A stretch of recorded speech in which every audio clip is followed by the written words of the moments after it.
भगवंताचं चिंतन करून देवादिदेव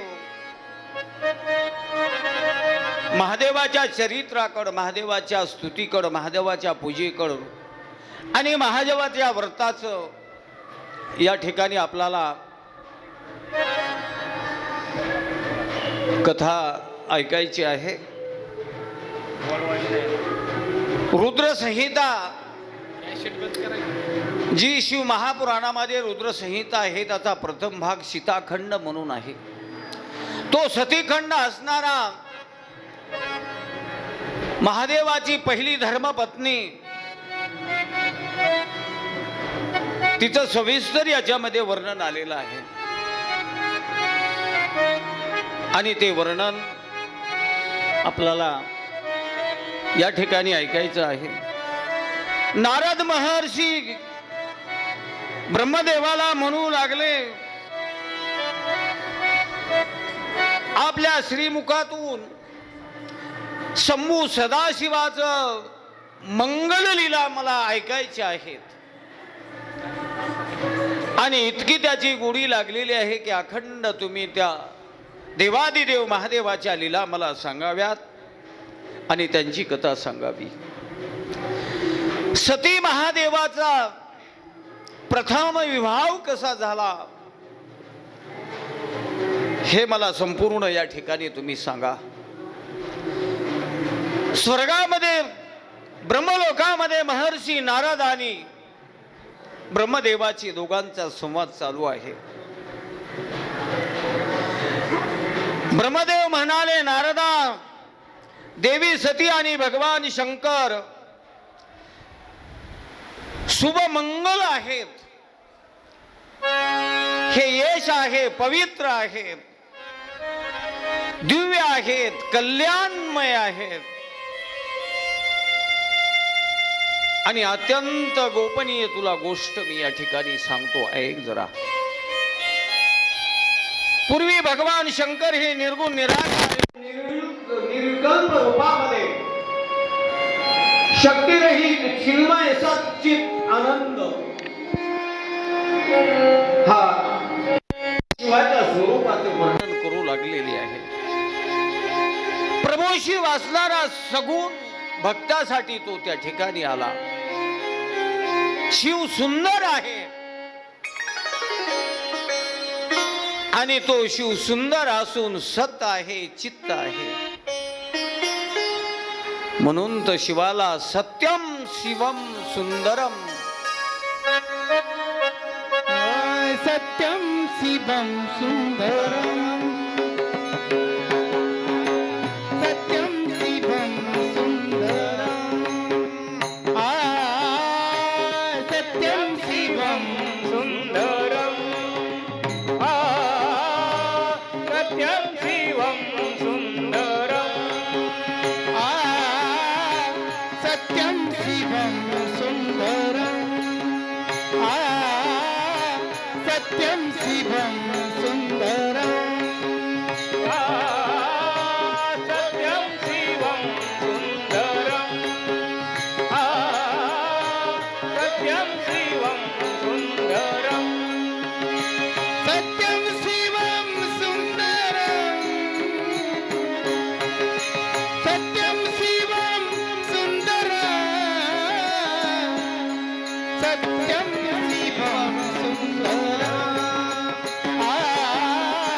सत्यम शिवम सुंदरम, सत्यम शिवम सुंदरम, सत्यम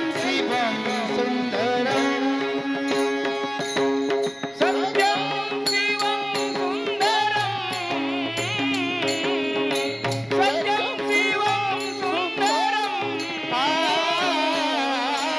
सत्यम शिवम सुंदरम, सत्यम शिवम सुंदरम, सत्यम शिवम सुंदरम, सत्यम शिवम सुंदरम, सत्यम शिवम सुंदरम. नमः पार्वती पते हर हर महादेव, हर हर महादेव, हर हर महादेव. म्हणून शिव हे सत्य आहे, सुंदर आहे, म्हणून त्या शिवाची आराधना आणि लवकर शीघ्र प्रसन्न होणारा तो देव आहे. म्हणून त्या ब्रह्मलोकामध्ये नारद महर्षी आणि ब्रह्मदेवांची चर्चा चालू आहे, सांगू लागलेली आहे. आणि इकडं धर्म अरण्यामध्ये महर्षी वशिष्ठ आणि त्याची धर्मपत्नी संध्या या दोघांची चर्चा महादेवाविषयी भक्ती साधनेविषयी आहे. म्हणून सर्व काही ऐकलं महाराज. आणि दक्ष राजाला कसा वर प्राप्त झाला, सती त्याला कशी मिळाली हे आम्हाला सांगा, असं म्हटल्यानंतर त्या ठिकाणी सांगू लागलेले आहे. भगवंत हा योग मार्गदर्शक आहे आणि त्यांनी शिव विष्णू ब्रह्म हे एकच आहे. श्री हरी माधव साम सदाशिव सर्व देवादिदेव महादेवाचं मंगलमय करण्यासाठी लग्नासाठी तयारीला लागलेले आहे. म्हणून महर्षी नारद ब्रह्मदेवाला म्हणू लागले, दक्ष प्रजापतीवर हा सर्व निश्चय का सोडला, दुसरं कोणी नव्हतं का? त्यावेळेस ब्रह्मदेवाने महर्षी नारदाला सांगितलं, नारदा, जगजननी सती असणारी माझी मुलगी व्हावी या हेतूने राजा दक्षानं यज्ञ केलेला होता. मुलगी चांगली व्हावी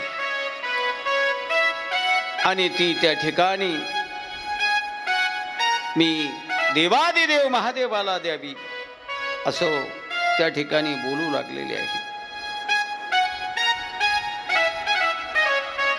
म्हणून दोघांचा संवाद त्या ठिकाणी चालू असताना एक एक एक एक प्रश्न विचारू लागलेले आहे. जे सत्य आहे ते सत्य फक्त त्या ठिकाणी आरसा जसा दर्पण दाखवतो तसा भगवान माझा शिव सत्य आहे. तो भक्तांना फसवत नाही. आरशासारखा स्वच्छ असा माझा तो भोळा शंकर आहे. असा ज्या वेळेस त्या सभेच्या ठिकाणी विष्णू सुद्धा उपस्थित झालेले आहेत. ब्रह्मदेवानं सांगितलं, या जगामध्ये 6 वस्तू आहेत की बिना अग्नीनं जळतात. बिना अग्नीनं त्याला अग्नीची गरज लागत नाही महाराज. हे शरीर असणारं बिना अग्नीनं जळतं. चिंता जर उत्पन्न झाली तर ती चिंता हृदयाला त्या ठिकाणी सारखी जाळीत राहते. केवढाही धिप्पाड माणूस असला, केवढाही शरीर संपदा दांडगी जरी असली तरी चिंता रोग लागल्यानंतर उभा माणूस जळल्या जातो, वाळल्या जातो. आणि दुसरी गोष्ट सांगितली, जर आपलं भलं होत असेल, समाज मानित जर असेल, समाजाला भलं वाटत असेल तर काही मंडळी त्याच्यावर जळल्याशिवाय राहत नाही. त्याला जाळावं अशी त्याची भावना असते. आणि आई वडिलाची जो सेवा करत नाही ते आई वडील त्याच्यावर जळतात महाराज. रात्रंदिवस दुःखामध्ये होरपळतात, दुःख अग्नीमध्ये होरपळून जातात. आणि भोजन जर वेळेवर नाही मिळालं, भोजन अन्न जर नाही मिळालं आणि चिंता जर लागली तर शरीर त्रस्त होतं महाराज. चौथी गोष्ट आहे भार्या. ब्रह्मदेव महर्षी नारदाला सांगून गेले, धर्मपत्नी जर चांगली असेल, सुसंस्कृत जर घरामध्ये असेल तर आनंद आहे. तीच भार्या जर घरामध्ये दररोज भांडण, अन्न जर त्याला पचत नसेल तोही माणूस असणारा क्रश होतो आणि तो सारखा त्या दुःख अग्नीमध्ये तो जळून जातो. 5 नंबरला पुत्र सांगितलेला आहे मुलगा. दुनियेमध्ये जर आपलं नाव बदनाम केलं आणि कुळाचं नाव जर बदनाम झालं तर बापाला अत्यंत वाईट वाटतं महाराज. 6वी आहे मुलगी. मुलीनं व्यवस्थिशीर बापाचं नाव कमलं, दोन्हीही पिढ्याचं नाव कमलं तर आनंद आहे. आणि तिचा पाय जर बाजूला गेला तर रात्रंदिवस बाप आई असणारी सारखी त्या दुःख अग्नीमध्ये जळत असतात. कन्या पुत्र होती जे सात्वी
पार्वतीपते हर हर महादेव हर हर महादेव हर हर महादेव. त्यांनी सांगितलं याच्यासाठी शिवपुराण कथा सांगते की व्रत आचरण. ब्रह्मदेव महर्षी नारदाला म्हणू लागले स्वर्गामध्ये हे व्रत पहिले ब्रह्मलोकामध्ये होते. ब्रह्मलोकामध्ये ही व्रत करत होते आणि ज्या वेळेस सगळं महर्षी नारदानं कालांतरानं या मृत्यू लोकामध्ये ही व्रत आणले महाराज. जे उपवास होते, जे व्रत होते, वैकल्य होतं, हे महर्षी नारदानं ज्या वेळेस आणलं त्यावेळेस महर्षी व्यासानी हे बद्ध त्या ठिकाणी ग्रंथामध्ये लिहून काढले. व्रत हे व्रत वैकल्यवाद पूर्वी देवाच्या बायका करत होत्या. हे मृत्यू लोकामध्ये हे व्रत नव्हते महाराज. आणि ज्या वेळेस महर्षी नारदाची आणि ब्रह्मदेवाची इच्छा होती, विष्णू तिथंच होते, कुबेर तिथंच होता, सगळे देव देवत ऐकू लागलेले आहेत. हे व्रत ऐकून महर्षी नारद मृत्यू लोकामध्ये ज्या वेळेस आले त्यावेळेस व्रत त्यांनी सांगितलं. भगवान शिव असणारा अनादिकालापासून हा शिव आहे. सृष्टीची रचना, सृष्टीचा प्रलय जरी झाला तरी देवादिदेव महादेव माझा या ठिकाणी सगळ्या जीवाचा सांभाळ करण्यासाठी तो हिमालयामध्ये सारखा त्या पर्वतावर अखंड असतो. म्हणून त्यांनी व्रत सांगितले. ते व्रत आहेत प्रदोष व्रत सांगितलं, शिवरात्रीचं व्रत सांगितलं, अनंत चतुर्दशीचं व्रत सांगितलं, संकट चतुर्दशीचं व्रत सांगितलं महाराज. मग या व्रताच्या कसं करावं ही विधी सांगितला. ब्रह्मलोकामध्ये महर्षी नारदाला हा विधी सांगितलेला आहे आणि तोच विधी या शिव महापुराणामध्ये महर्षी नारदांनी सांगितलेला आहे. पार्वतीनं ज्या वेळेस विचारलं त्यावेळेस पार्वतीला सांगितलं विधी. संसार ग्रस्त आश्रम स्वीकारल्याचं सुख, समाधान, शांती, वैभव प्राप्त होण्यासाठी जे व्रत वैकल्य आपण करतो त्याच्यासाठी सगळी साधना सांगितलेली आहे. त्यापैकी सगळी व्रत या ठिकाणी सांगता येणार नाहीत. शिवरात्रीचं व्रत पुढं भाग आल्यानंतर ते व्रत सांगण्यात येईल, पण या ठिकाणी एक व्रत फक्त मी सांगतो आणि पुढे जायचं आहे, वेळ कमी आहे. सतीचं दक्ष राजाचं त्या ठिकाणी संवाद पुढं ऐकायचा आहे. पार्वतीचा जन्म पुन्हा पार्वतीचं आणि महादेवाचं सोयीर पण जुळवायचं आहे आणि त्यानंतर लग्नाला संमती घ्यायची आहे आणि पुन्हा लग्न लावायचं आहे. म्हणून 1 तास उरलेला आहे, एवढं कराय शक्य होणार नाही. वेळ नसल्यामुळं क्षमा करा, मी सगळं सांगू शकत नाही. धावती कथा एक सांगतो आणि पुढं चालतो. अनंत व्रताची कथा यामध्ये सांगितलेली आहे. शिवपुराण असं सांगतं, ब्रह्मदेव नारदाला सांगतात हीच कथा महाभारतामध्ये. ही कथा अनुशासन पर्वामध्ये आलेली आहे. सविस्तर पाहिजे असेल तर अनुशासन, महाभारतामध्ये अनुशासन पर्व बघा, याच्यामध्ये ही कथा आलेली आहे. शिवपुराणामध्ये ही कथा आलेली आहे. पद्मपुराणामध्ये ही कथा आलेली आहे. जाबाली पुराणामध्ये ही कथा आलेली आहे. ह्या व्रताची कथा थोडालाही फरक असेल, पण ही कथा प्रत्येक याच्या पुराणामध्ये आलेली आहे. म्हणून त्यावेळेस त्याला भृगु ऋषींनी त्याची मुलगी, त्याची कन्या असणारी त्याला दिली. तिचं नाव होतं दीक्षा. फार दीक्षेचं महत्व आहे महाराज. तिचं पुढं आलेलं आहे. तिचं जप जर केलं तर संकट दूर होतात. ती दीक्षा भृंगु ऋषीची मुलगी होती आणि त्या भृंगु ऋषीनं या सुमंत ब्राह्मणाला देऊन टाकली. लग्न लागलं महाराज. लग्न लागल्यानंतर त्यांच्यापासून एक आपत्य झालं. मुलगी झाली महाराज. मुलगी लहान होती, 5-6 महिन्याची मुलगी असताना दैवयोगानं तिची आई मरण पावली. लहान मुलगी होती, सुंदर होती, रूपवान होती. म्हणून मात्र सुखाला ती पारखी झाली. तिला माया ही मिळाली नाही. आईचं प्रेम काय आहे हे तिला मिळालं नाही. आई ही कोण आहे हिला कळालं नाही. आणि आईचं प्रेम न मिळाल्यामुळं अत्यंत दुःख होतं महाराज. भगवान श्रीकृष्णाला आईचं प्रेम हे मिळालं नाही. भगवान कृष्ण परमात्मा आईच्या प्रेमाविने या जगामध्ये तो भिकारी झाला. भिकारी. कशाला गेलीस आई तू स्वर्गाला, कशाला गेलीस आई तू स्वर्गाला, कोण आहे तुझ्या या बाळाला, कशाला गेलीस आई तू स्वर्गाला,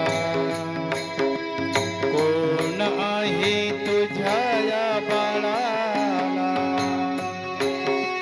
कशाला गेलीस आई तू स्वर्गाला, कोण आहे तुझ्या या बाळाला, कशाला गेलीस आई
दिवसाची वारी तू केली 9 महिने आणि 9 दिवसाची वारी तू केली संकट तुझला आली असता पदरी बांधून नेली 9 महिने 9 दिवसाची तू वारी तू केली संकट तुझला आली असता पदरी बांधून नेली सोडून गेलीस तुझ्या या बाळाला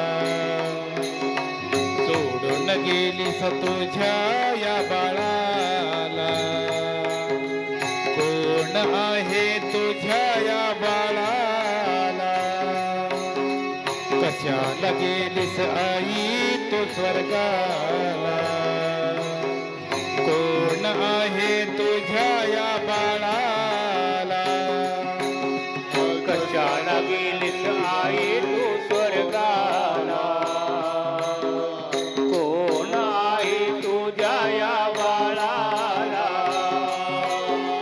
कशाला गेलीस आई तू स्वर्गाला कोण आहे तुझ्या या बाळाला हे दानव कोण मानव कोण आई कळे ना मला जिकडे पाहे तिकडे आहे बहुमान पैशाला दानव कोण मानव कोण कळे ना आई मला जिकडे पाहे तिकडे आहे बहुमान पैशाला सोडून गेलीस तुझ्या पाडसाला सोडून गेलीस तुझ्या पाडसाला कोण आहे तुझ्या या बाळाला कशाला गेलीस आई तू स्वर्गाला कोण आहे तुझ्या या बाळाला कशाला गेलीस आई तू स्वर्गाला कोण आहे तुझ्या या बाळाला कशाला गेलीस आई तू स्वर्गाला कोण आहे तुझ्या या बाळाला हे जमले असतील नाते वाईट शेवटच्या भेटीला 2 दिवसात विसर पडेल तुझ्या आठवणीला जमले असतील नाते वाईट शेवटच्या भेटीला 2 दिवसात विसरतील ग तुझ्या आठवणीला सोडून गेलीस तुझ्या या बाळाला सोडून गेलीस तुझ्या या पाडसाला कोण आहे तुझ्या या बाळाला हो कशाला गेलीस आई तू स्वर्गाला कोण आहे तुझ्या या बाळाला कशाला गेलीस आई तू स्वर्गाला कोण आहे तुझ्या या बाळाला कशाला गेलीस आई तू स्वर्गाला कोण आहे तुझ्या या बाळाला तुझ्या या बाळाला नम पार्वती पते हर हर शिव हर हर मुलाबाळाची देखभाल करण्यासाठी सुमंत होता धर्मपत्नी गेल्यानंतर त्याला वाटलं मुलं बाळ सांभाळून कर्कशा नावाची एक धर्मपत्नी त्यानं केल्यानंतर ही मुलगी उपोर झाल्यानंतर लग्न झाल्याबरोबर मुली ज्या वेळेस सासरी जाऊ लागलीत आणि सासरी जात असताना त्या कर्कशेनं जवळचं जे काही सामान होतं अन्न दिलेलं होतं ते सर्व घेतलं महाराज दिलं नाही वडिलाला माहित होतं पण वडिलाचा नाविलाज होता महाराज सुमंताचा काही महिला व्रताचं आचरण करीत होत्या अनंत चतुर्दशीचं व्रत त्या दिवशी होतं आणि आचरण करीत असताना तिनं सहज गेली जवळ आणि बघितलं काय करतात काही महिलांनी सांगितलं हे अनंत चतुर्दशीचं व्रत आहे कसं असतात मग तिथं एक महादेवाची पिंड तयार केलं, लिंग तयार केलं. गणपती बाप्पा त्याच्यावर स्थापवला, कार्तिक स्वामी स्थापन केली, पार्वती स्थापन केली आणि पूजा मांडली महाराज. आणि त्या ठिकाणी अनंत नावाचं धागा घेतला. हे जे आपण कथेमध्ये जे धागा बांधतो तो धागा त्यांनी त्या पूजेच्या ठिकाणी 14 गाठी त्या धागेला मारल्या आणि 14 गाठी मारून त्यांनी त्या पूजेवर ठेवलं महाराज. हळद कुंकू वाहिलं, पूजा केली. यानं काय होतं? सुख आणि समृद्धी होते. असं म्हटल्यानंतर तिलाही वाटलं आपणही ते व्रत करावं. व्रत कसं असतं ते मला सांगा. मग त्या महिलांनी सगळं साहित्य सांगितलं. इथं तुम्हालाही सांगितलं असतं पण घड्याळाचा काटा लय गरगर आज फिरालाय, पळालाय लय आज तो. म्हणून ते धागा 14 त्याला गाठी मारल्या आणि तिथं ठेवला, महादेवाच्या पिंडीवर ठेवला. अगरबत्तीवर त्यांनी त्या ठिकाणी ओम नमो शिवाय, ओम नमो शिवाय, ओम गण गणपते नमः, ओम गण गणपते नमः असं उच्चार केला आणि हातामध्ये बांधला. कुणी दंडात बांधला, कोणी मनगटामध्ये बांधला. सगळ्या स्त्रियांनी ते धागे बांधले हातामध्ये. आणि धागे बांधल्यानंतर समृद्धी त्याला येते, सुख मिळतं, समाधान वाटतं.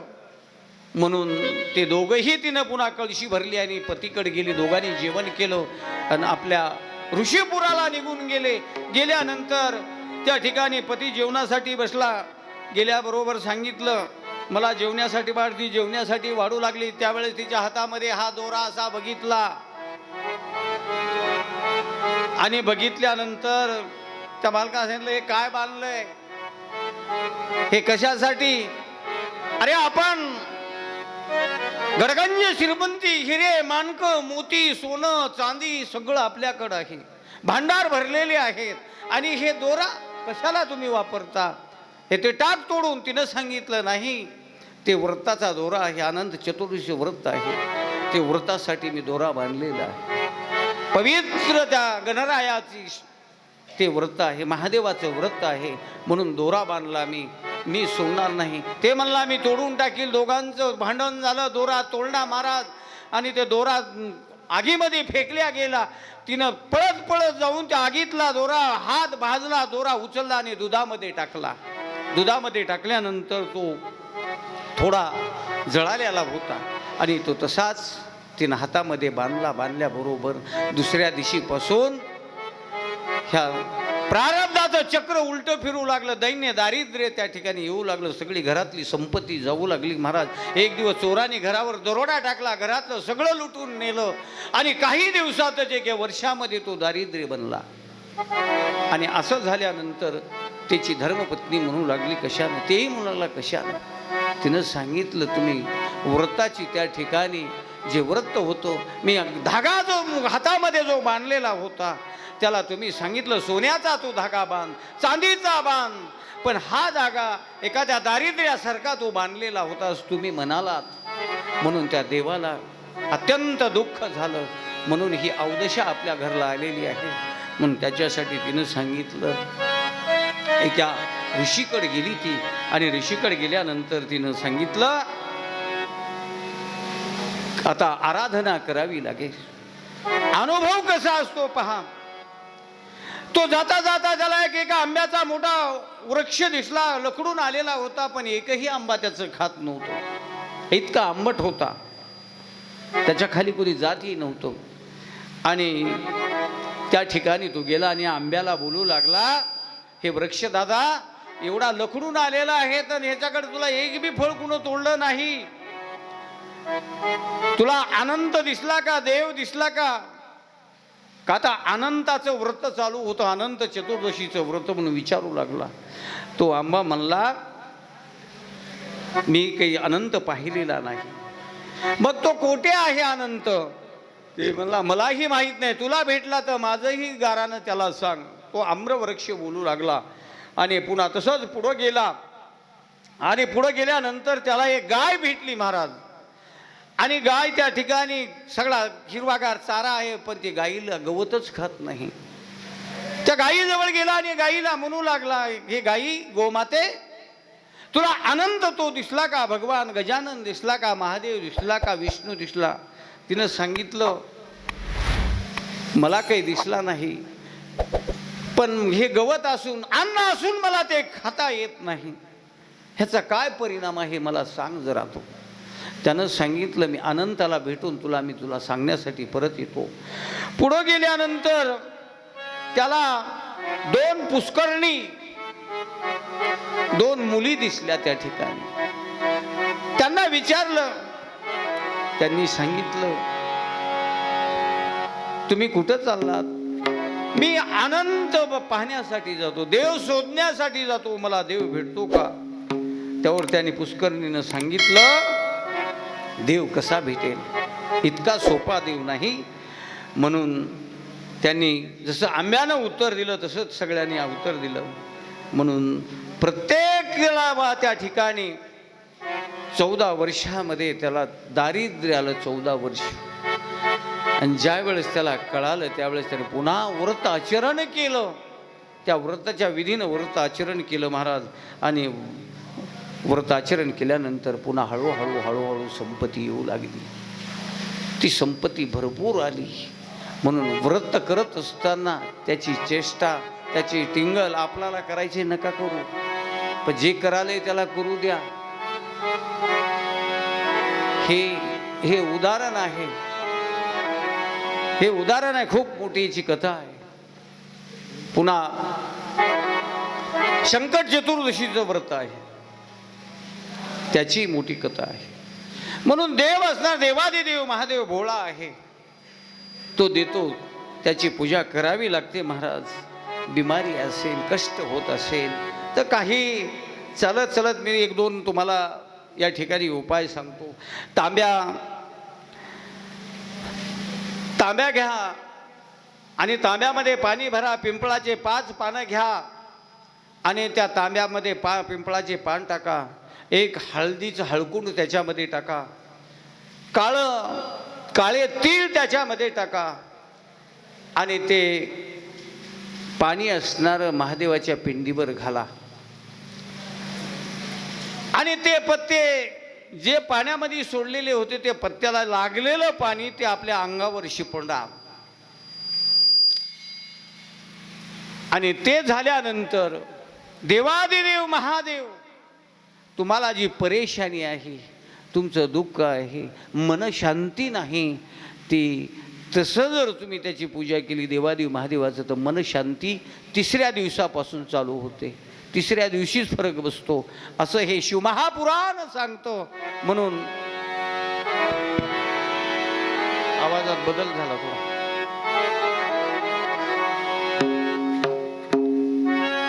दुसरा उपाय त्यांनी सांगितला, एक बेलपत्र गाया आणि बेलपत्रावर मधल्या पारावर एक चंदनाचा टिळा लावा आणि त्यावर थोडे तांदूळ घ्या आणि तांदूळ त्याच्यावर टाका आणि ते महादेवाच्या पिंडीवर समर्पण करा.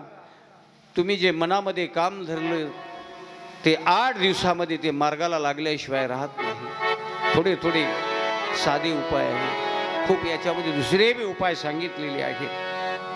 एखाद्याला पैसा यावा वाटत असेल, धन संपदा प्राप्त व्हावी वाटत असेल, श्रीमंत व्हावा वाटत असेल, त्याच्यासाठी सुद्धा उपाय सांगितलेला आहे.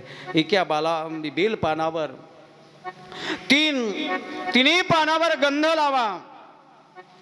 रक्तचंदन म्हणून मिळतं ते रक्तचंदन त्या ठिकाणी त्याला लावा.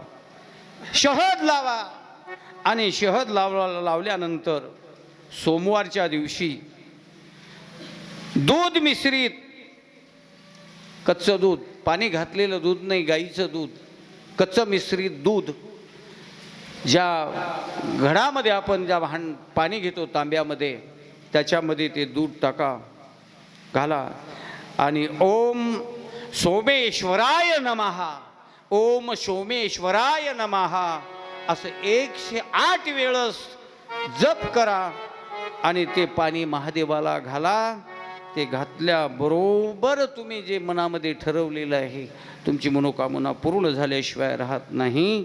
म्हणून काही खूप असे उपाय यामध्ये सांगितलेले आहेत. म्हणून रात्री सांगितलं की या महादेवाच्या पिंडीवर 33 कोटी देव, सगळा परिवार, गणपती बाबा, कार्तिक स्वामी आहे, महादेवाच्या 6 मुली तिथं आहेत, सगळा परिवार त्या ठिकाणी आहे, पार्वती तिथं आहे. म्हणून एक अश्वमेध यज्ञ केल्याचं फळ आपली रुचकी असते, रुचकी पांढरी आणि निळी रुचकी असते, त्याच्यामध्ये फरक आहे. वेगवेगळे फळ मिळतात, ते महादेवाला फार आवडतात. आणि ते त्या ठिकाणी त्याचे फुलं जर वाहिले तर लवकर तो महादेव असणार प्रसन्न होतो. एक मंत्राबरोबर मृत्युंजय नावाचा जो मंत्र याच्यामध्ये जो सांगितलेला आहे आणि तो त्या मंत्रानं त्या ठिकाणी जर त्या रुचकीच्या फुलानं, मदार म्हणून आहे फुलाचं एक नाव मदार, ते मदार फुलानं शमीपत्र हे 3 फुलं जर त्या ठिकाणी समर्पित केले तर तुम्हाला या संसारामध्ये काहीही कमी पडणार नाही. सदा सुख समाधान, घरामध्ये सगळी शांती नांदेल. हे असे उपाय या ठिकाणी. कनेर फूल आहे. कनेर 2 प्रकारचे आहेत, पांढरं आणि पिवळं कनेर आहे. पिवळं अत्यंत महादेवाला आवडतं आणि पिवळं कनेर ते फूल आहे.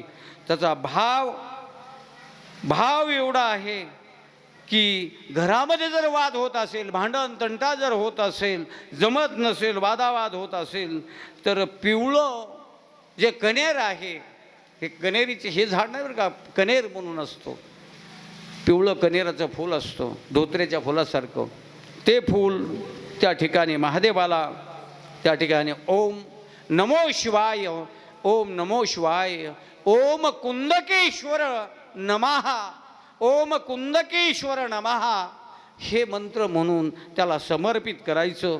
सगळी समस्या त्या ठिकाणी दूर होते महाराज. असं एवढं त्या फुलाचं महत्त्व आहे. म्हणून काही धान्य महादेवाला आवडतात. गहू महादेवाला अत्यंत आवडतं. 108 एक गहू मोजायचा आणि 108 ते गहू समर्पित करायचं. जवा त्याचं फलश्रुतीसुद्धा सांगितलेली आहे. गहू महादेवाला समर्पित केल्यानंतर मन आनंदी राहतं, समाधान राहतं. जे मनामध्ये घबरटपणा आहे, आपल्या शरीरामध्ये घबरटपणा आहे, दगदग आहे, ती शांत होते महाराज. जे जवा असतात, पूर्वी जवा मिळत होत्या, आताही बाजारात जवा त्या तोळ्यावर मिळतात. ती जवा 51 जवा वाहिल्यानंतर जी आपली परेशानी आहे ती दूर होते महाराज. लाल मसूर हे जे मंगल ग्रह आहे, ते मंगल ग्रह जर आपल्या पाठीमागं जर लागला असेल आणि काही अडचणी कामामध्ये येत असतील तर लाल मसुराची जी डाळ आहे ती आपण 21, 31, 51 किंवा 108 त्या डाळिंब्या महादेवाच्या पिंडीवर आणि 1 लोटाभर पाणी त्याला समर्पित करायचं महाराज. आणि तीळ, पांढरे तीळ आहेत, तेही पांढरे तीळ कमीत कमी 7 तिळाच्या पुढून महादेवाला व्हायचे आहेत. पसाभर किलो 2 किलो व्हायचे नाहीत, एक त्या ठिकाणी 7 तीळ व्हायचे. आणि जे आपल्या हातून काही अनुचित जर घडलं असेल तर ते त्या ठिकाणी पाप नाहीसं होतं महाराज. काळे तीळ आहे. काळे तीळ जर आपण महादेवाला समर्पित केलं तर आपल्या मागे जर शनी लागला असेल, काही काम होत नाही, कुठेही गेलं तरी बी पाप यश येतं, हाताला काहीच यश येत नाही. शनी आपल्या पाठीमागं लागलेला आहे असं ग्रह धरायचे. शनी ग्रह फार विचित्र आहे. मग त्याच्यासाठी शनीसाठी काळे तीळ आहेत. काळे तीळ आणि तांब्यामध्ये पाणी घ्या आणि तांब्यामध्ये पाणी घेऊन काळे तीळ 7, 11, 21, 51, 108 असे काळे तीळ मोजून त्या महादेवाला समर्पित करायचं आणि ते पाणी टाकायचं. ते शनी पाठीमागचा तुमचा निघून गेल्याशिवाय राहत नाही. असं 5 दिवस महादेवाला पाणी टाकायचं. शनीची ग्रहदशा आहे ते पूर्ण दूर होते. मग तांदूळ आहेत. तांदळानं संपदा येते, संपत्ती येते. पण तांदूळ अखंड पाहिजे. खुडलेला तांदूळ चालत नाही. तुम्ही वाहिला तरी त्याचा उपयोग होत नाही. उडीद आहे, जे ग्रहदोष आहेत, ग्रहदोष आहेत, घरामध्ये काही समजा दोष असतील, भांडण तंटा काही हे काही होत असेल तर ते उडीद वाहिल्यानंतर ते ग्रहदोष बंद होतात. चना डाळ, ही चना डाळ आहे, ही चना डाळ 7-11 अशी विषम संख्येमध्ये समर्पित केली तर ऋणमुक्ती होते. लोकांचे आणलेले पैसे फिटच नात, कितीही दिलं तरी याजातच चाललंय. जर असं होत असेल तर मनोभावानं देवादिदेव महादेवाची जर सेवा आपण केली आणि चना डाळ त्या ठिकाणी जरा समर्पित केली तर बरोबर तुम्हाला 1-2 महिन्यामध्ये त्याचा परिणाम जाणवेल, असं हे शिवपुराण सांगतं. मी सांगत नाही, शिवपुराण सांगतो. म्हणून मसूर, मूग आहेत, मूग जर त्याला समर्पित केले देवादिदेव महादेवाला तर जे आपलं मनोरथ आहे, मनामध्ये जे आपण ठरवलेलं आहे ते 21 दिवसामध्ये तुम्हाला त्याचं फळ मिळाल्याशिवाय राहत नाही. असे खूप यामध्ये उपाय सांगितलेले आहेत. भक्ती साधना, ज्ञान आणि वैराग्याची जोड याच्यामध्ये घातलेली आहे. म्हणून खूप आहे, म्हणून क्षमा करा, जेवढं होईल तेवढं मी सांगण्याचा प्रयत्न करील. म्हणून दक्ष प्रजापतीची मुलगी सती, बरोबर आहे ना, सती, आणि ती सती सुंदर होती आणि तिला वर चांगला पाहण्यासाठी खूप बापाची इच्छा होती. बापाला वाटते मुलीला चांगलं घर बघून द्यावा, मुलगा सुंदर असावा, चांगुलपणानं असावा, सगळं बघावं वाटतं आणि मुलीला द्यावं वाटतं. बापाचं प्रेम मुलीवर असतं महाराज, आणि आईचं प्रेम मुलावर असतं. म्हणून बापाला वाटतं चांगल्या घरी मुलगी द्यावी असं वाटतं, पण त्यावेळेस उपयोग नाही महाराज. तुमच्या प्रारब्धामध्ये ते 6वीनं अक्षर टाकलेलं आहे, त्या दिवशी तेच तुम्हाला पती मिळणार आहे. म्हणून महादेवाबरोबर तिचं लग्न झालं. मूप याचा इतिहास मोठा आहे. लग्न झालं, नांदाय गेल्यानंतर एक दिवस देवादिदेव महादेव आणि सती असणारी नंदीवर बसलेले आहेत आणि नंदीवर बसून या नैमिष अरण्यातून दंडकारण्यामध्ये आलेले आहेत. दंडकारण्याचा हा आपला भाग आहे, नाशिक प्रांतापासून इकडं बिदरपर्यंत हा दंडकारण्या दोघंही आले. मी धावती कथा सांगत आहे. दंडकारण्यामध्ये आल्यानंतर बसलेले आहेत आणि बसल्यानंतर फिरू लागले. देवादिदेव महादेवानं नंदी त्या ठिकाणी सोडला, सतीला घेतलं. दोघांचं पती पत्नीचं प्रेम होतं.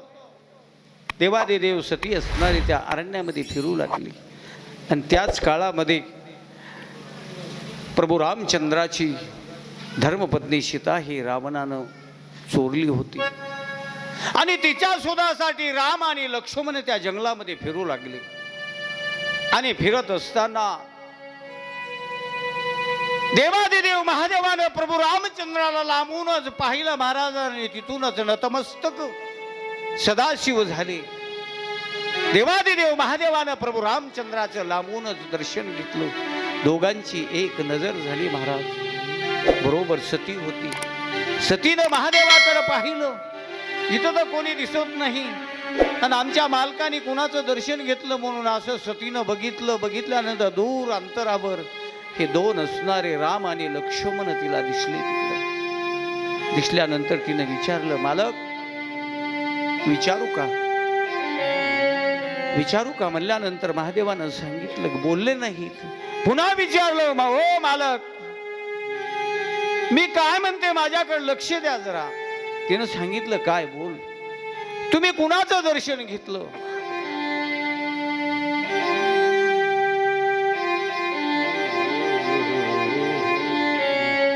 देवादिदेव महादेव म्हणू लागले, दर्शन मी माझ्या देवाचं घेतलं, माझा जो ईश्वर आहे त्याचं घेतलं.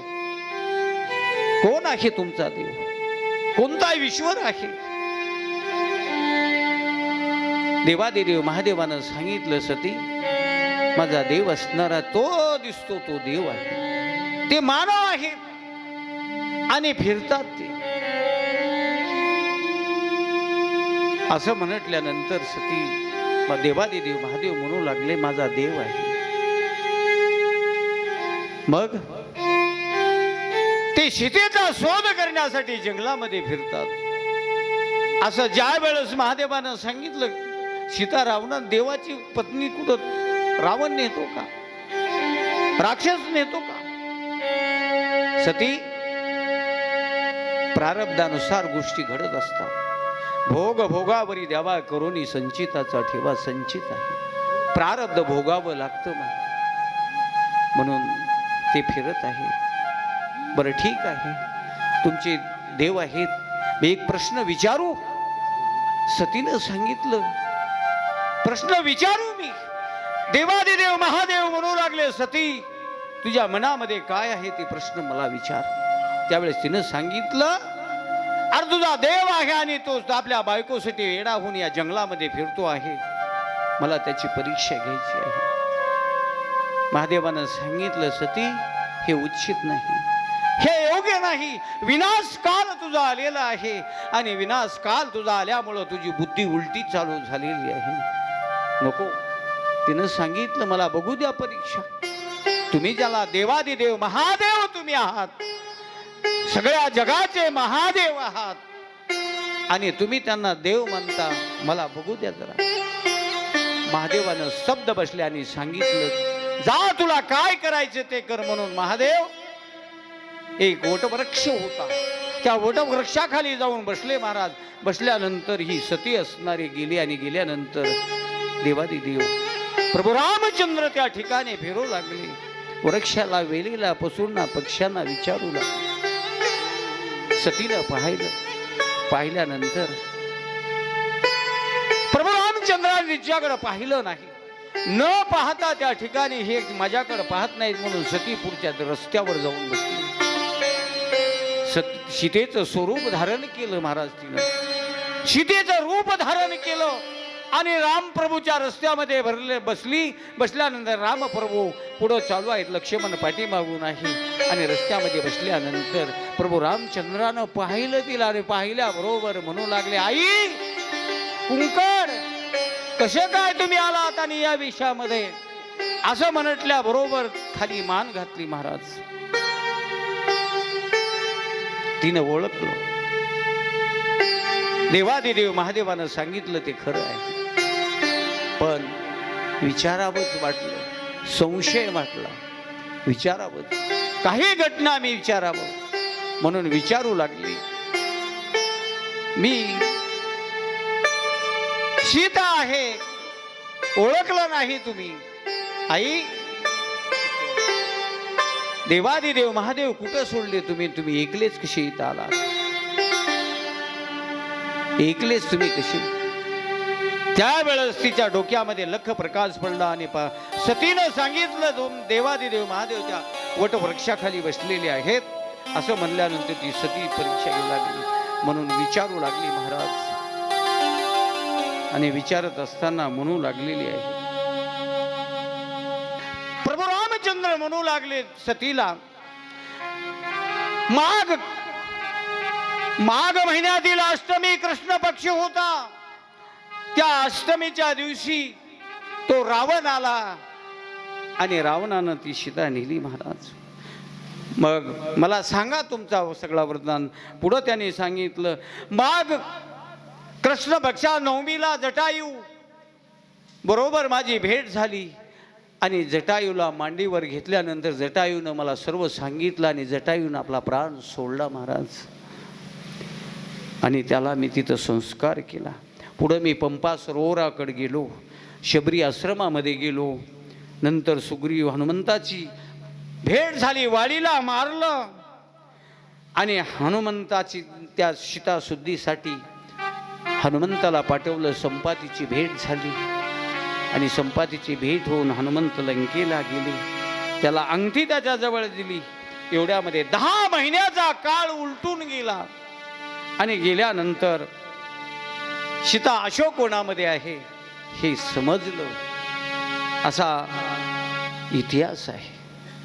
मग एक एक त्या ठिकाणी सगळं रामायण प्रभू रामचंद्र सांगू लागलेले आहेत. परत ज्या वेळेस सती आली, सती आल्यानंतर देवादिदेव महादेव ध्यान मग्न होते. प्रभू रामचंद्राचं चिंतन करू लागलं. हे राम, हे राम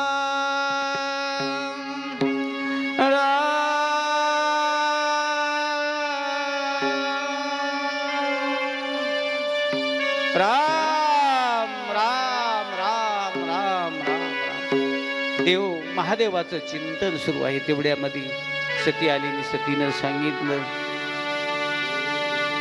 बघायच तयार नाही. सतीनं या मांडीला हलवलं. उठा, मी आले, चला. समाधिस्थ रामनामामध्ये समाधिस्थ झाले आणि समाधिस्थ होऊन काही बोलत नाही. पुन्हा का थोडा वेळ ती सती थांबली. जया नावाची त्याची मैत्रीण, 5 मैत्रिणी बरोबर होत्या. जया नावाची मैत्रीण म्हणू लागली, थांब सती, थांब जरा. थोडे वेळ थांबले. पुन्हा महादेवाला उठवलं. महादेव समाधीचं उत्थान केलं. महादेवानं अंतर्यामी बघितलं. आज माझा देव असणारा माझ्या देवानं आई म्हणटलं हिला. माझी धर्मपत्नी असून आई म्हणटलं. आणि आता मी पत्नी म्हणून तिचा स्वीकार कसा करू. मनामध्ये महादेवानं ठरवलं. सती खूप बोलू लागली, पण सतीला एक शब्दही महादेव बोलले नाही. आणि म्हणू लागले, सती म्हणू लागली, देवादिदेव तुम्ही सांगितलेलं खरं आहे, तुला त्या ठिकाणी परीक्षा घेऊ नको. म्हणून देवादिदेव महादेव म्हणू लागले, फार तुझा पुढचा काळ वाईट आहे, हे लक्षात घे. तिथून उठले महाराज, कैलासाच्या ठिकाणी गेले. आणि कैलासाच्या ठिकाणी गेल्यानंतर पुन्हा सती म्हणू लागली, मला तुम्ही का बोलत नाही, माझ्यावर रुसलात का, माझ्याबरोबर वनविहारासाठी येत नाहीत, काय भानगड आहे, तुम्ही मला बोला. त्यावेळेस देवादिदेव महादेवानं सांगितलं की तू आजपासून माझी आई आहेस. तू आजपासून माझी जरी रामप्रभूची भेट झाली तरीपासून तू माझी पत्नी नाहीस, तू माझी आई आहेस. म्हणून तुझा पत्नी म्हणून मी स्वीकार करणार नाही. तू खुशा आनंदानं राहा.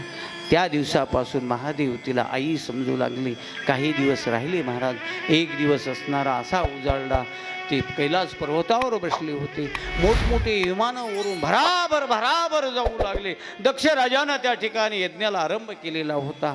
आणि एका यज्ञामध्ये देवादिदेव महादेवाचं आणि दक्षाचं खटकलं होतं महाराज.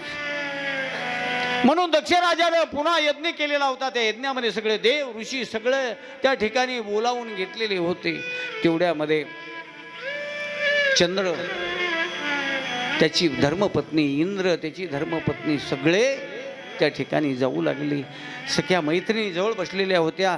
आणि सती म्हणू लागले, आज काय भानगडावरून भराभर विमानं जाऊ लागलेली आहेत. त्यावेळेस तिनं सांगितलं काहीतरी भानगड आहे. तेवढ्यामध्ये चंद्राचं विमान जाऊ लागलं महाराज. आणि चंद्राचं विमान गेल्याबरोबर तिनं आवाज दिला. आणि आवाज दिल्याबरोबर ते विमान थांबलं. आणि थांबल्यानंतर विचारू लागले, काय भानगड आहे, एवढे सगळे देव जाऊ लागलेले आहेत. आणि नटून खटून भरजरी शालू अंगावर आहेत, पैठणी अंगावर आहेत, दागदागिने अंगावर आहेत. आई, तू या ठिकाणी एकलीच बसलीशी, तर तुझ्या बापाच्या घरी मोठा यज्ञ चालू आहे. आणि मोठा यज्ञ असल्यामुळं तू कशी काय, आमंत्रण नाही. पळत पळत महादेवाकडे गेली. आणि महादेवाला सांगितलं, मालक एक विचारू का. ते म्हणलं, विचार. माझ्या बापाच्या घरी मोठा यज्ञ चालू आहे, चला आपण जाऊत. त्यानं सांगितलं, जाणं योग्य नाही, आपल्याला पत्रिका नाही, पत्रिकेत नाव नाही, आपण कसं तिथं जावं. मग त्यावेळेस त्यांनी सांगितलं, ती म्हणू लागली, बापाच्या घरी मुलीला जरा काय पत्रिकेची आणि मानाची आणि मुळाची काय गरज आहे, चला तुम्ही. महादेवानं सांगितलं, असं बळ जाणं बरोबर नाही. नाही चलाच, आग्रह केला. तिनं सांगितलं, महादेवानं सांगितलं, मी काही येणार नाही, तुझं तू बघ. ती जाऊ का. त्यांना सांगितलं, मी जा म्हणून सांगत नाही. महादेवाला माहीत होत अंतरे. मी सांगितलं, ही आता इथून गेल्यास पुन्हा परत येणार नाही, परत पुन्हा ती सती दिसणार नाही, तिचा मृत्यू त्या ठिकाणी होणार आहे. म्हणून देवादिदेव महादेवानं सांगितलं, बोलले नाहीत. बघ मी माझं म्हणणं आहे तू जाऊ नको, तुझ्या मनाला जे येईल विचार ते कर. तिला वाटलं बापाच्या घरी यज्ञ आहे, जाऊ द्या, लई दिवस बहिणीची, आईची, सगळ्याच्या, काका मावशी सगळ्यांच्या भेटी नाही झालेल्या नाहीत. या निमित्तानं भेटी होतील. तिनं ठरवलं का 4-5 सख्या बरोबर घेतल्या, महादेवाचे गण बरोबर घेतले महाराज. आणि महादेवानं सांगितलं की तू नंदीला तू बी जा बरोबर. नंदी घेतला, नंदीवर बसली आणि गेली दक्षराजाच्या यज्ञामध्ये. दक्षराजाचा यज्ञ मोठा असा सभा मंडप होता. मोठमोठे ऋषी होते, भृंगू ऋषी होते, याज्ञवल्की होते, पराशर ऋषी होते, महर्षी वाल्मिकी होते, विश्वामित्र होते, मोठमोठे चमन ऋषी होते. भृंगू त्या ठिकाणी पुरोहित करू लागला, यज्ञाचं आहुत्या टाकू लागला. ही गेली आणि दरवाजामध्ये उभा टाकली. तर बापानं बघितलं मुलगी आलेली, दरवाजात आलेली बघितल्या बापानं तोंड एकड केलं. हिनं बघितलं, बापानं बघितलं, पण तोंड वाकडं केलं. जाऊ द्या, घाईमध्ये असतील, तिला वाटलं. महिला मंडळामध्ये आई, बहिणी, मावशी, काकी सगळ्या बसलेल्या होत्या. एका बहिणीनं बघितल्यानंतर तिनंही तोंड वाकडं केलं महाराज. आणि दुसऱ्या जवळ बसणाऱ्या एका बहिणीनं हळूच आईला खुणवलं, आई बघ तिकडं कोण आलं इथे. त्यावेळेस आईनं बघितलं, कसं का असं ना, आईचं प्रेम आहे महाराज. धाड दिशी उठली, पळत गेली आणि सतीला गडाळून मिठी मारली आणि दोघी जणी घाय मोकलून त्या यज्ञाच्या तिथं रडू लागल्या. ते सगळ्यांनी बघितलं महाराज. आणि गेली तर महादेवाला तिथं स्थान नाही, यज्ञ चालू आहे. आणि अशा अवस्थेमध्ये तिला राग आला. रागाच्या भरामध्ये यज्ञ त्या ठिकाणी पात्र होतं ते फेकाफेकी केली. आणि सांगितलं बंद करा. यज्ञ जी आहुती होती, यज्ञकुंड होता तो मोडला महाराज. आणि ती सती असणारी त्या ठिकाणी लालबुंद झाली. नंदी आणि महादेवाचे गण बाहेर होते महाराज. गण धावले. भृंगू ऋषीने डोक्यातून एक जटेतून केस उपटला आणि जमिनीवर आपटला. हजारो सैन्य त्या ठिकाणी तयार झालं. यज्ञ मंडपात घनघोर युद्ध त्या ठिकाणी झालं. आणि घनघोर युद्ध झाल्यानंतर एकच हल कळलो मातला. हाड ऋषीनं सतीनं आपल्या यज्ञामध्ये उडी टाकून दिली. हे सगळं झाल्यानंतर ही बातमी असणारी सगळं मोठा नंदीनं सगळा यज्ञ विध्वंस केला. ही बातमी महादेवाला कळाली. देव असणारे त्या ठिकाणी बघू लागले. आणि बघितल्यानंतर पुन्हा देवादिदेव महादेव तिनं ठरवलं लग्न पती मिळावा तो महादेवच मिळावा म्हणून तपश्चर्या केली हिमालयामध्ये. आणि हिमालयाच्या पोटी मेनका हिनंही तपश्चर्या केली आणि पार्वतीच्या रूपानं त्यांच्या उदराला जन्माला आली महाराज. लहानाची मोठी झाली. आणि लहानाची मोठी झाल्यानंतर महादेवाबरोबर पुन्हा तिचं लग्न लावण्याचं ठरवलं. याचा मोठा इतिहास आहे. मैनाक म्हणू लागले तिची माय, हे त्याला नगज द्याची. हे काही माणूस आहे का? गळ्यामध्ये माणसाचे मुंडके, सगळा भूतन यताळ बरोबर आहे, त्याला द्याची नाही मला. पण सगळ्या देवदेवतांनी सांगून ठरवलं याच्या बरोबर रंग लावूत. म्हणून आता अक्षिदा वाटा तुम्ही बी. हा. आणि लग्न लावण्याचं ठरवलं महाराज. घ्या अक्षिदा वाटून.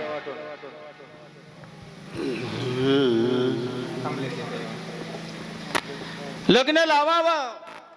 आणि लग्न त्या ठिकाणी ठरलं. सगळे पत्रिका दिले, आमंत्रित. राजमान्य राजेश्री श्री हरी कृपे करून सदाशिवाच्या कृपेने, गणगजाननाच्या कृपेने आमच्या घरी आज लग्नविधी सोहळा अमुक अमुक इतक्या वाजता करण्याचे योजलेलं आहे. तरी तुम्ही वधूवरांना आशीर्वाद देण्यासाठी आपण सर्वांनी यावं अशी ब्रह्मदेव लिखित पत्रिका सर्व देवतांना दिली.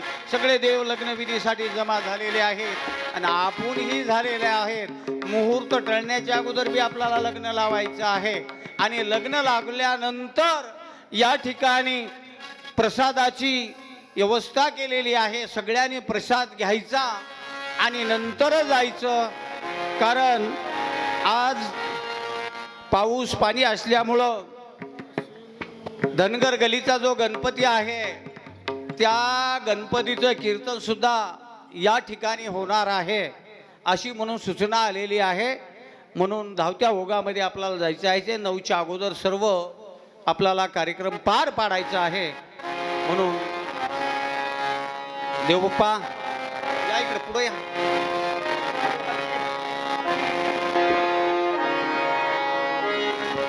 चला आजूबाजूला थांबलेली मंडळी लग्नविधीसाठी मंदिरात या घाईमध्ये प्रतिरूप पार्वती आणि महादेव हे करायचे होते, पण वेळ कमी असल्यामुळं आम्ही केलेले नाहीत. म्हणून देवादिदेव महादेवाचा प्रतिमा फोटो शिव पार्वतीची या ठिकाणी आहे. म्हणून आपण या ठिकाणी त्यांचे लग्न सोहळा आपण पार पाडायचा आहे. आणि लग्न झाल्याबरोबर या गावचे प्रथम नागरिक सरपंच राजेभाऊ मारुती आगाव यांच्याकडून महाप्रसादाची सोय आहे या लग्नानिमित्त. म्हणून सगळी व्यवस्था झालेली आहे आणि ते प्रसाद घेतल्याशिवाय कोण्याही भाविकांना घरी जायचं नाही. का त्या लग्नाचा तो जेवण करूनच जावा अशी त्यांची सुद्धा आग्रहाची विनंती आहे.